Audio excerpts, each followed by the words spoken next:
barrio de Bushiri é outra conheceu uma carretera trajada de clinker que não unicamente tem uma bonita vista e mais duradouro com asfalto, pero a la vez é um alívio grande para os habitantes que não sofrem mais de estofa rondi na gas.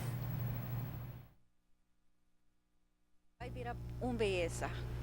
E dá direito a qualidade de vida especial para nós que temos handicap aqui banda também na posali com na auto na pobingus kanang posa anto e barrio nanta mais bonita se mata nam bem e sa kita subi.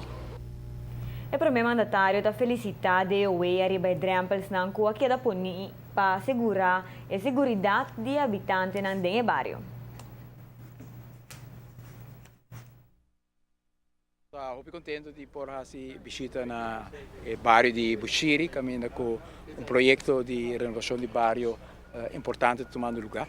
Nós estamos agora de iniciar justamente na caia aqui também com o projeto aqui por mira com todo um caminho santo, tanto é parte de infraestrutura, mas também é parte de iluminação, não todo tem e nós põe como prioridade para melhorar a qualidade de vida para os cidadãos. Os cidadãos estão contentes que não. Fui a mira com inversão aqui, tahasi entre bairro e qualidade de vida dentro do bairro, houve mais placenteiro.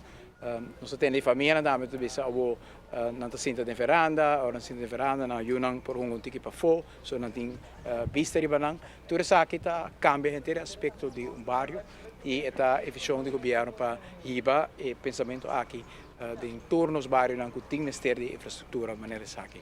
Tem parte, a minha boa cana, bom definir, certa proteção também.